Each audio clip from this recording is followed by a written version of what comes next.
The end of May had come, and I could hardly wait to return to my home on the rocky coast of Maine.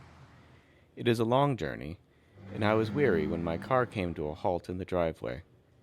I turned off the motor, rolled down the window, and breathed in the fresh scent of pine and sea air. How good it was to be with nature again.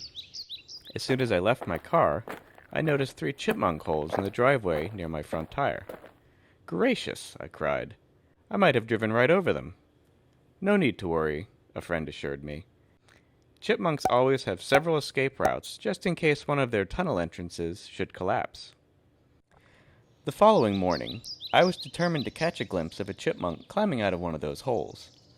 I positioned myself under a pine tree at a safe distance and was prepared to wait for a long time. But to my surprise, a little striped head suddenly popped out and looked all around, as if to say, "Hello, world." Little did I know, this was the beginning of a long friendship.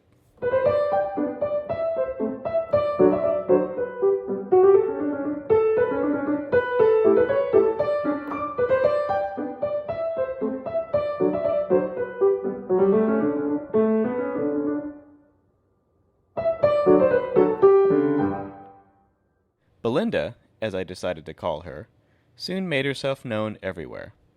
She must have thought, for example, that bird feeders are really for chipmunks. In the process of vacuuming it clean to the very last seed, she took delight in acrobatic stunts, first swinging from her front paws, then hanging upside down from her back. "Belinda," I said to her lovingly, "besides giving you the biggest appetite in the rodent kingdom, nature has certainly made you the best trapeze artist in the world."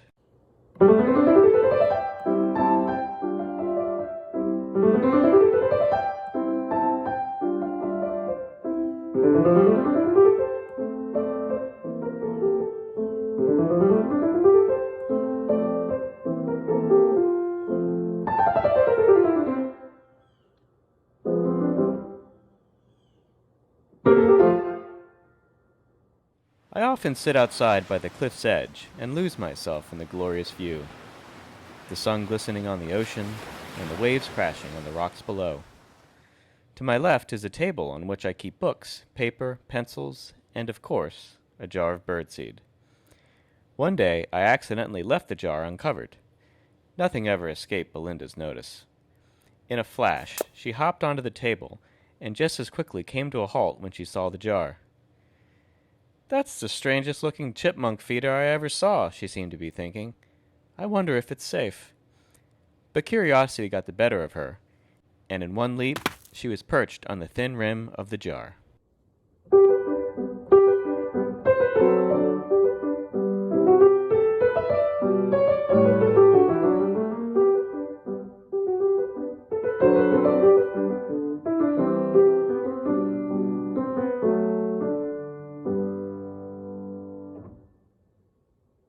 Never one to be modest about her acrobatic skills, Belinda proudly balanced herself and wondered whether or not she should take the plunge.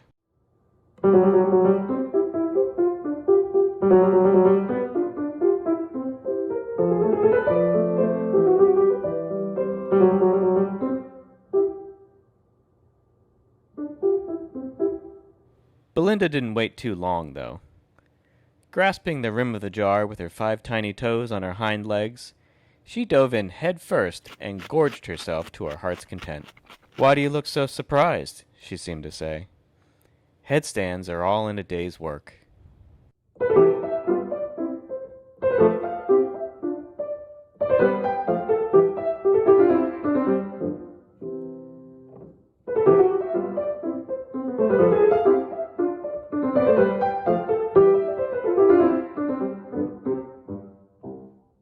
As I watched Belinda repeatedly fill her pouches with birdseed, run back to her home where she stored it, and then return to the jar again, I noticed that the level of birdseed would soon be too low for her to reach. On one of her trips to her granary, therefore, I tipped the jar over on its side. When Belinda returned to the table and saw what I had done, she stood motionless on her hind legs and looked at me with the most tender expression. "That was very nice of you," her eyes seemed to say. "Thank you. Thank you."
The jar was all aglow with sunlight, and Belinda looked radiant inside it.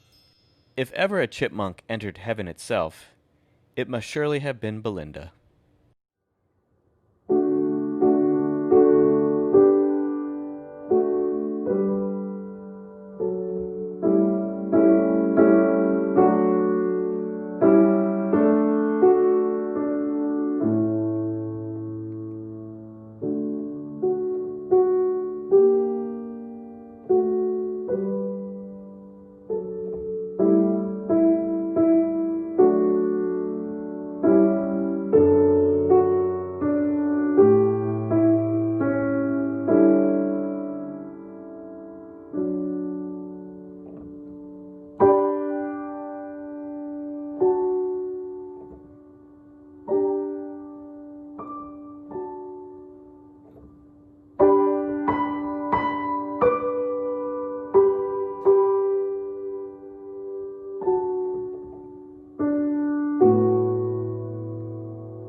At times, the jar would roll across the table with Belinda inside of it. This was hardly the ideal way for a chipmunk to gather her winter's supply of food. With a little persuasion on my part, she allowed me to hold the jar for her as she stuffed her pouches to overflowing. Now and then she would pause, back up out of the jar, and simply look at me with a loving smile.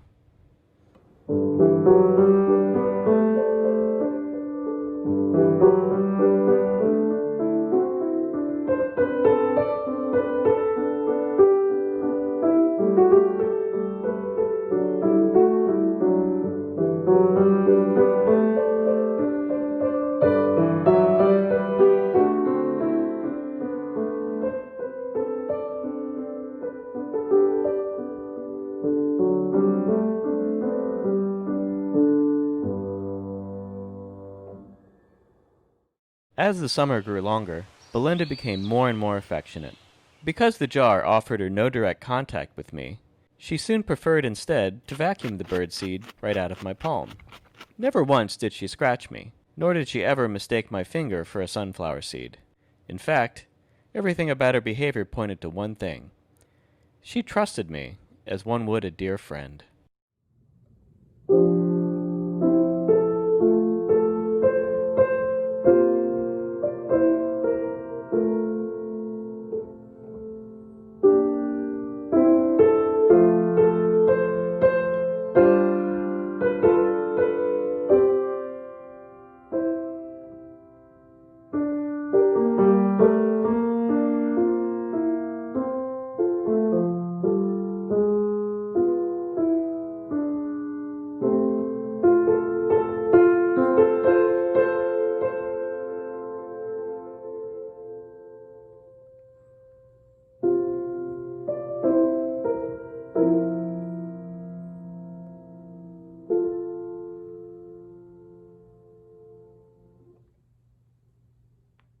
One morning, Belinda leapt bravely onto my shoulder. From that moment on, this became her favorite place to feed. So deep was her trust in me that she felt perfectly safe with her back turned towards me. Often she would wiggle and squirm until her haunches were tucked snugly under my chin. My affection for this precious creature, and hers for me, deepened as the summer wore on.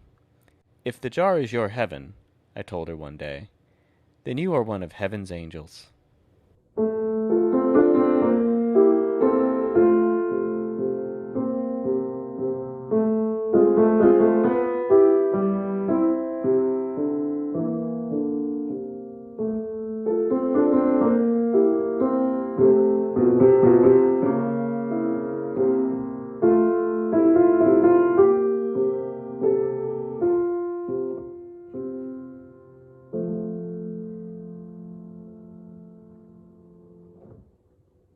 After a while, it became clear that Belinda was behaving like a household pet. My whistle brought her rushing out of her burrow and onto my shoulder in a flash. I scratched her behind the ears, I teasingly but gently pulled her tail, and I even sang songs to her, all the while bouncing her up and down according to the rhythm. One day, I became very human indeed, and planted a kiss right on her haunches. Obviously puzzled by this new sensation, she paused for a moment, snuggled ever more tightly under my chin, and went right on to eating.